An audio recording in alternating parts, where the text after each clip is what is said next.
Hi, my name is Mark Nieves, and I'm here with the director of the new movie, the documentary, The Bloody Hundredth. Wow, I love that name. I'm here talking with Mark Herzog. So it's nice talking to Mark. So how are you doing today, sir? I'm doing well. How about you?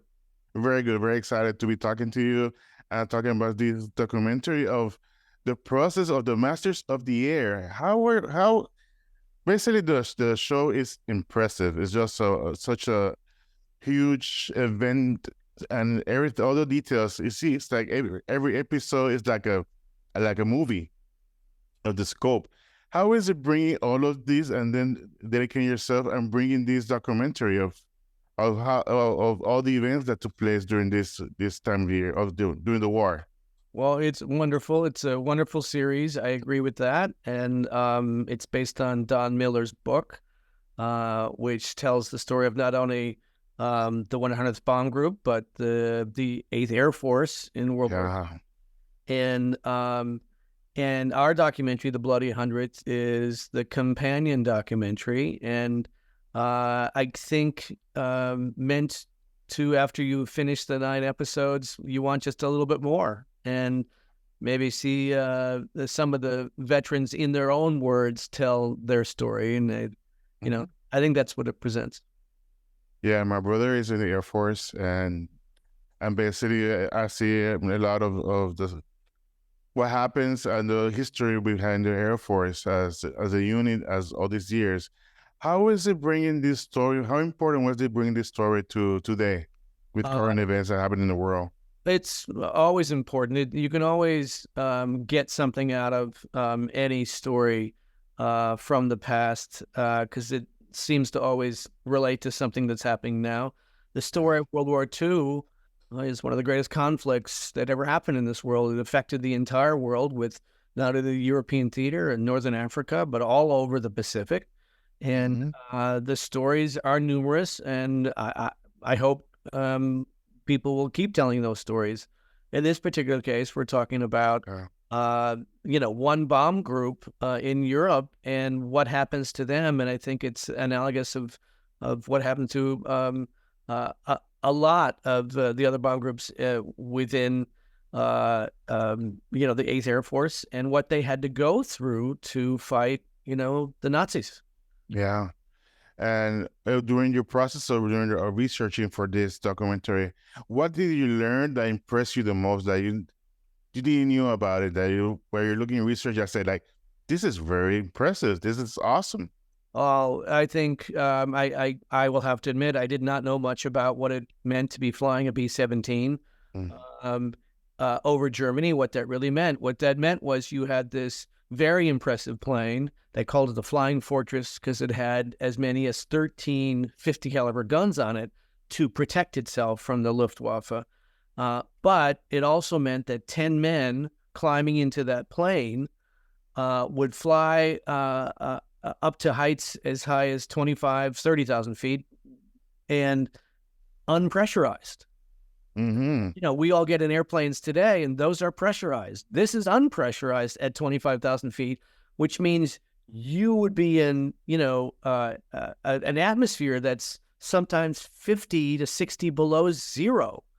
And so these men would wear, these sheepskin leather jackets to try to keep them warm. They had on suits that were electrified that they would plug into the plane that would heat them up. And those in 1940s technology would break. And so they wouldn't have any heat. And then on top of all that, this was a wonderful plane, really well built.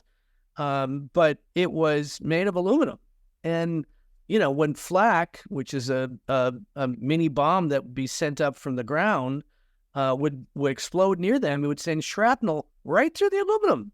And Wow. and so these men were not necessarily protected, and so but their mission was to fly to a certain city or an industrial complex and drop those bombs and turn around and go back. And they went through flak. They went the battle of the Luftwaffe on the way there and on the way back. So these are all things Wow. I did not know. And I have great respect for what it took for any one of these veterans to keep getting into a plane every day after having experienced horrific mission the day before. Wow, yeah, it's impressive. And you know, when you think of World War II, you should think like hundreds of years ago. That it was less than 100 years in the 40s. So it's impressive how technology has evolved in some sort of way, and you can't appreciate the risk they had during World War II. That maybe like you were telling me right now, like for instance, going in a plane, it wasn't pressurized. You had to build yourself a brotherhood, and everything on the plane where you were in charge of it. So the soldier, the man, the brother next to you was involved in protecting yourself. And that's why I think that also in the show we can see how this created this bond between these men, this brotherhood, and it's amazing. It's really amazing what you guys did.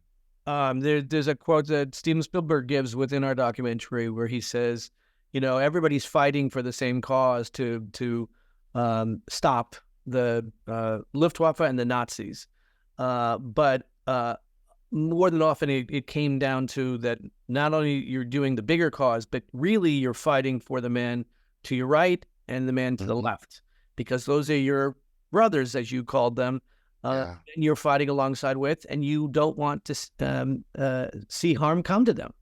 And so, yes, Don Miller has a terrific quote in his book, who wrote Masters of the Air, and he says, a lot of times there is no war without love, meaning that the love, the bond that soldiers have, sailors have, airmen have between each other helps them fight. Yeah, that's what I think. That's one of the things that people like to watch these kind of movies and also the shows, that especially knowing a little bit with this documentary, is what created this bond within this man.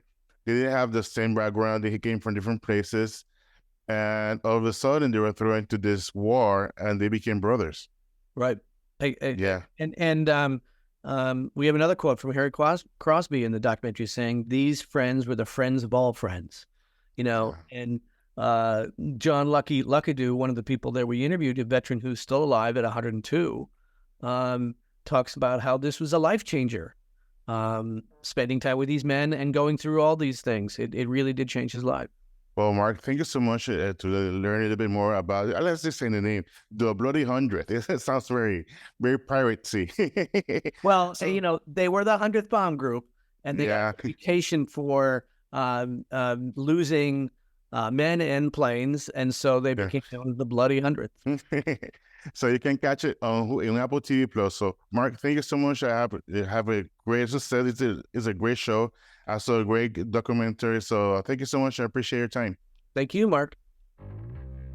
I haven't had it.